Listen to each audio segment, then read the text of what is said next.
piliers de la chaîne pénale, la prison.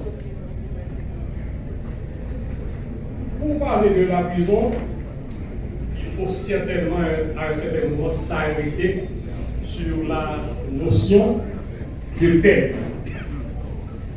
Inchangé, la prison est devenue ce frigo allégorique généralement en panne, retourne le détenu dans la société pire qu'avant, dans un état de décomposition morale, physique et psychique sévère. Plus qu'un outil de dressement et de redressement, le milieu pénitentiaire s'apparente à un foyer où se multiplient des comportements antisociaux. Car le détenu occasionnel, côtoyant des criminels notoires, risque de se mettre à l'école du crime et sortir non seulement stigmatisé, mais aussi mieux loti pour continuer à transgresser la loi et plus marqué encore qu'avant par le fer de l'illégalisme, pour répéter ce mot si cher à Michel Foucault qui considère la prison comme une fabrique de délinquants. L'administration pénitentiaire, malgré sa jeunesse, a connu des progrès fulgurants salués par la société civile haïtienne et les institutions internationales. Mais les événements de 2004 ont amorcé une descente aux enfers du système. Les programmes de formation professionnelle, informatique, traitement informatique et bénisserie ont été balayés, les prisons saccagées et vidées. Les évasions en masse sont devenues des faits récurrents de la réalité pénitentiaire. Le séisme du 12 janvier a occasionné un vacuum quasi total de la plupart des prisons. Puis vient les assauts répétés des gangs armés qui tentent d'asséner au système carcéral le dernier coup de massue. Malgré tout cela, l'administration pénitentiaire a aujourd'hui, sous sa garde, aujourd'hui même, 7466 détenus. La prison civile de Port-au-Prince, devant le pénitencier national, a cessé d'exister et a aussi cessé d'être la plus grande prison du pays. La plus grande prison du pays aujourd'hui, c'est Jacmel, avec plus de 800 prisonniers. Ceux qui ont été repris, les prisonniers en cavale, ont vite retrouvé la même réalité qu'ils ont tenté de fuir. Quoi qu'elle soit adaptée en dessous de sa capacité, la situation de détention ne s'est pas améliorée pour autant, pour ne pas dire qu'elle a empiré. La recherche d'une réponse à nos interrogations et nombreux autres justifient amplement le choix de cette intervention. Sans pour autant prendre le temps d'en rechercher les causes, tout le monde s'accorde à dire que le système pénitentiaire haïtien a piteusement échoué dans sa mission qui est de garder dans la dignité des détenus et de travailler à leur réinsertion. Faut-il prendre le temps de scruter cet univers morbide et dégager une vision claire projetée sur ce futur à récupérer, qui passe par la nécessaire réintégration du prisonnier régénéré au corps social. Le marasme du service pénitentiaire tel qu'il se présente actuellement exige à tous les égards une remise en question du système, tant de l'intérieur que de l'extérieur. Revoir ou même réformer la réforme pénitentiaire lancée en 1995 avec le support du conseil d'assistance du PNUD, ajuster notre stratégie, la mettre au pas avec les nouvelles donnes de la criminalité est aujourd'hui une urgence et une urgente nécessité pour tenter d'apporter une réponse au mal-être du système. La prison d'aujourd'hui a excessivement joué son rôle punitif, mais elle n'a pas su trouver les voies et moyens à traiter la déviance au lieu de la punir tout simplement. Au contraire, tel qu'il apparaît en Haïti, elle est un outil de perversion des mœurs, une école du crime qu'elle était censée sanctionner. Après un passage en prison, le criminel est sorti plus criminel avant. La violence intramuros contre le personnel et le matériel pénitentiaire est devenue une routine. De même que les violations de l'intégrité physique et psychique des détenus. La surpopulation carcérale, qui n'en est pas une, nous pouvons tout simplement parler de surencombrement parce que le ratio généralement accepté sur un ratio de 100 000 habitants, c'est normal qu'il y ait au moins 1000 détenus. Donc, notre réalité, c'est beaucoup plus suroccupation, sur encombrement. Face à cette surpopulation, jusqu'à présent, les données n'ont pas changé. À peu près 80% de la population carcérale est en attente de jugement. Donc des présumés innocents qui subissent au quotidien les aléas du milieu, insalubrité, promiscuité, les vecteurs de maladies de toutes sortes. Pareille situation ne saurait ne pas susciter l'intérêt et provoquer des débats.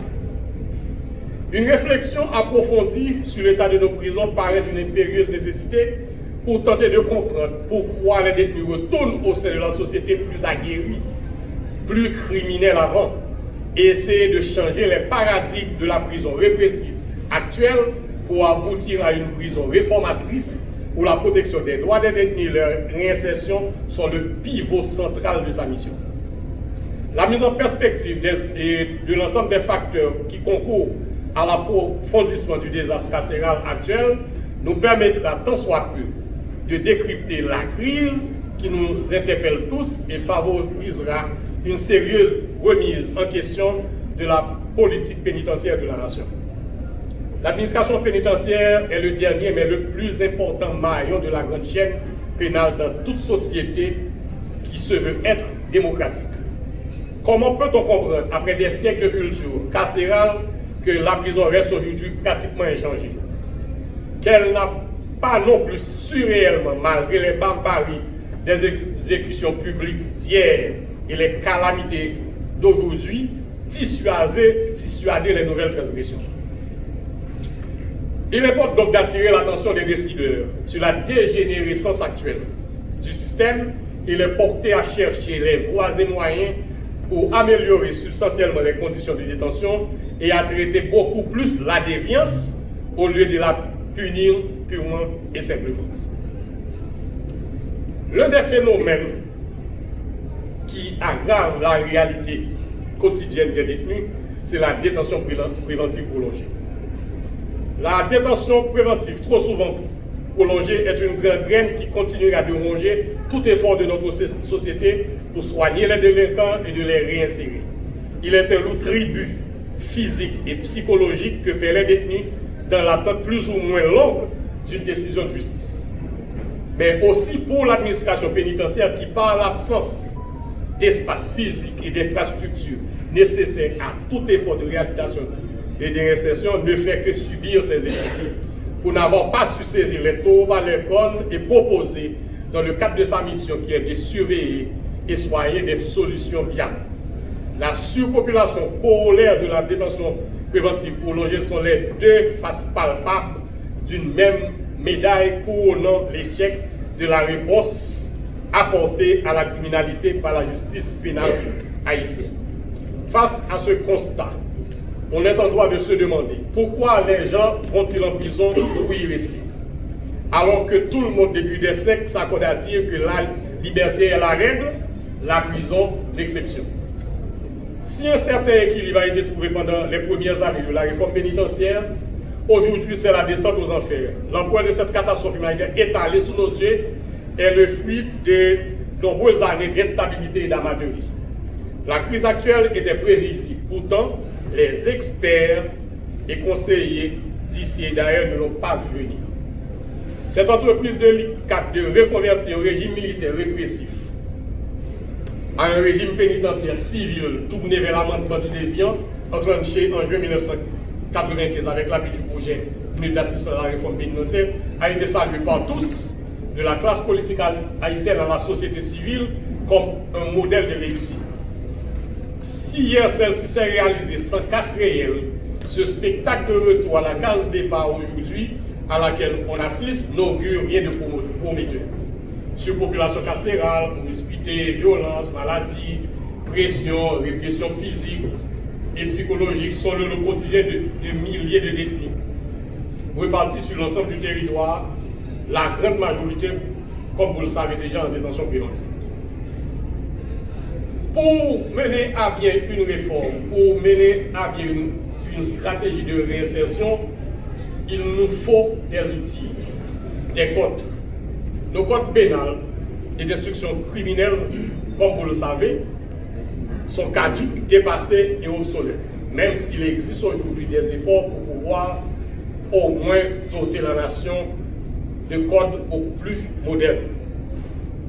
Le CIC, le Code d'instruction criminelle, dans son article 80 premier alinéa, établit des mesures préventives de détention sans en fixer les limites. Bref, sans aucun garde-fou. Tandis qu'il lie l'octroi de la liberté provisoire à diverses conditions. Or, pour qu'il y ait détention préventive prolongée, faut-il bien que la détention préventive soit elle-même limitée dans le temps. Tel qu'il a été énoncé, l'écoute préventif n'est autre qu'une présomption de culpabilité, contrariant ainsi le principe de présomption d'innocence. On a attendu jusqu'en 1893, où enfin une loi est venue mettre un bémol à cette situation. En effet, 48 ans après la promulgation du CIC, dans une nécessaire quête de compatibilité avec le principe de la présomption d'innocence, le législateur, par la loi du 4 décembre de 1893 sur la détention préventive, dite loi Lespinasse, en son article 1er impute du quantum de la peine prononcé le temps passé en détention préventive pour toute peine temporaire, correctionnelle ou criminelle. Mais l'écroué ne pourra prétendre à cette largesse, entre guillemets, que s'il a passé au moins 2 mois en détention. Une telle restriction confirme, s'il en était besoin, le caractère putatif de cette présomption de culpabilité plus haut citée. C'est pour cela, avant d'entrer dans le vif du sujet, j'aimerais m'attarder un peu sur la notion de peine de sanction pénale. Je verrai à vol d'oiseau la peine et la sanction pénale. Je parlerai des caractères de la peine, la fonction de la peine, prévention, légalité et égalité de la peine, légalité et égalité de la peine, prévention des facteurs criminogènes, et ensuite, on parlera de la gestion pénitentiaire. La principale mesure pénale est la peine, c'est-à-dire la sanction pénale infligée à l'auteur de l'infraction. L'étude des peines constitue la science pénitentiaire, entendue comme science des peines, non pas seulement comme science de la prison. S'étendant aux peines non privatives de liberté, on parlerait plutôt de pénologie ou étude des peines et de leurs modalités d'application. Pour qu'il y ait peine, il faut qu'il y ait infraction, il faut qu'il y ait aussi des lois. Tous les avocats le savent et le citent souvent, nous la poénée si légit. Pas de peine sans loi. L'infraction peut donc donner naissance à d'autres mesures, des mesures civiles, par exemple, préparation allouée à la victime, des mesures disciplinaires, radiation par exemple, les mesures administratives, révocation. Tous ces aspects-là sont aussi des peines. Les caractères de la peine au sens classique du mot doit être légale, comme je viens de le dire, nous là, pour une ainsi déléguée, seule la loi détermine la peine. Elle doit être légale dans sa nature, c'est-à-dire, il faut que cette peine soit prévue, mais aussi dans son quantum, non supérieur au maximum, non inférieur ou inférieur au minimum. La peine doit être égale pour tous. il est important ici de rappeler la distinction entre l'égalité, l'égalité formelle et l'égalité réelle. Le principe de l'égalité des peines ne conduit pas à faire prononcer une peine identique pour tous les auteurs d'une même infraction. Il impose que l'on tienne compte de la condition sociale du coupable. Exemple, un médecin conduisant en état d'ébriété doit écoper et le quantum de la peine parce qu'il sait pertinemment l'influence de l'alcool sur la conduite.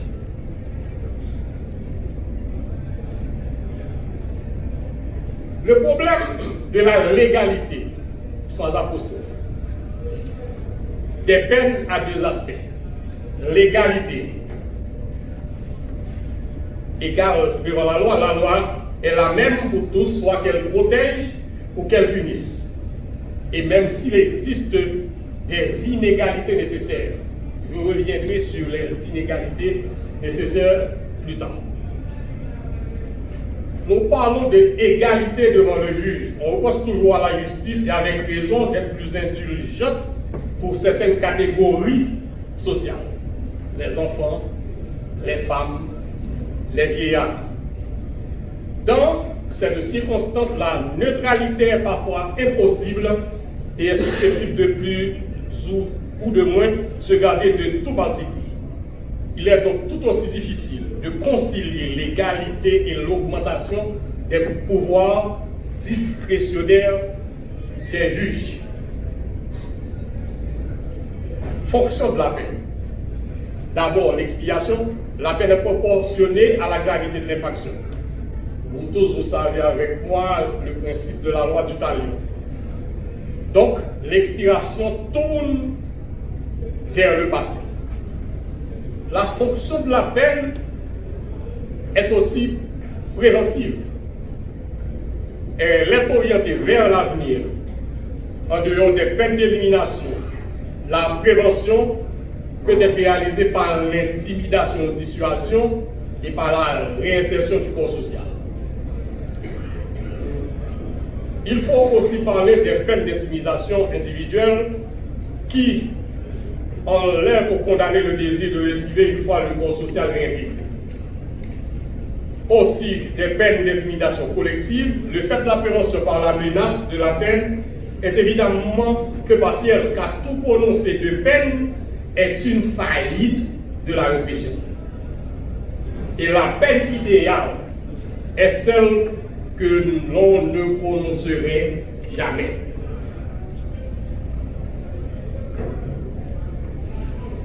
Pour la prévention des facteurs criminogènes, il existe différentes formes de prévention. Il y a la prévention par la répression. La répression, par exemple, de la conduite en état d'ébriété prévient l'homicide et les atteintes à l'intégrité physique d'autrui. Par la prophylaxie pénale et sociale, la lutte contre la pauvreté, le taudis, est un aspect tout aussi important de la prévention, élargissant ainsi le champ de la criminologie à l'ensemble du système social. Pour les mineurs, la justice, même pénale dans sa structure, est sociale dans ses méthodes et ses objectifs. Pour les facteurs criminogènes, on peut parler aussi de l'existence du criminel, prévention de la naissance du criminel par la stérilisation des criminels, le problème de l'hérédité comme facteur criminogène, ça c'est un cas d'éthique. Eugénique positive, favoriser la reproduction d'individus porteurs de bons gènes. Eugénique négative, empêcher la reproduction d'individus porteurs de mauvais gènes. Quant à la personnalité criminelle, c'est l'indifférence face au crime et attitude permissible de la famille et de la société. Minimiser certains crimes pour faire accepter d'autres. Je voulais rapidement poser la problématique de la peine de la sanction pénale avant d'entrer dans la prison. Mesdames, Mesdemoiselles et Messieurs, comme vous le savez autant que moi, sans l'existence de la peine, la prison n'existerait pas. L'histoire du châtiment, de la prison, bref de la peine, se confond avec celle de l'homme. Ainsi, il serait une entreprise vouée à l'échec de vouloir épuiser ce si vaste sujet, l'espace d'une intervention. Depuis la naissance des premières géoles, le droit de punir a suivi de profondes mutations. Aujourd'hui, la prison n'a pas pour autant changé, encore moins son essence répressive. Il convient au XXIe siècle de donner un nouveau sens à la prison, car les vagues successives de réformes entreprises depuis plusieurs siècles pour l'humaniser n'ont fait que réduire l'impact de l'échec du système pénitentiaire, battu aujourd'hui en brèche par l'évolution de la criminalité. Cependant, nous tenterons de jeter un pont entre la prison de nature répressive d'hier et d'aujourd'hui et celle à vocation thérapeutique ou réformatrice de demain. Même si de nombreux progrès ont été réalisés en matière de traitement, la prison reste et demeure une punition. Une séquestration légale qui devrait avoir comme objectif primordial la correction du déviant. En prison, l'écroué toutefois devrait jouir de la plénitude de ses droits, sauf celui d'évaquer librement à ses occupations. Sa réhabilitation et sa réinsertion devraient être au centre de tout régime pénitentiaire soucieux de sa mission de correction. L'actuelle prison haïtienne est aux antipodes de nouvelles donnes de la gestion carcérale. Elle est une catastrophe humanitaire. Aujourd'hui, il est important de comprendre les tenants et aboutissants de cet état de fait afin de mieux appréhender la réalité carcérale haïtienne, tant sur le plan théorique que pratique, et par ainsi aider à sa transformation. Aujourd'hui, il n'existe pas à l'horizon de substitut total à la prison. Il convient donc de saisir sa dynamique dans le but d'améliorer les conditions générales de détention et la mise en place de programmes de réhabilitation et de réinsertion qui devront avoir comme objectif principal la résorption de la criminalité et la réduction de la récidive. Je dis résorption parce que tout simplement le crime est humain. Tant qu'il y aura des hommes, il y aura toujours de la criminalité. C'est pour cela que nous parlons de résorption au lieu de l'élimination de la criminalité et la réduction de la récidive. Malheureusement, les défiants de notre société en prison par vague continuent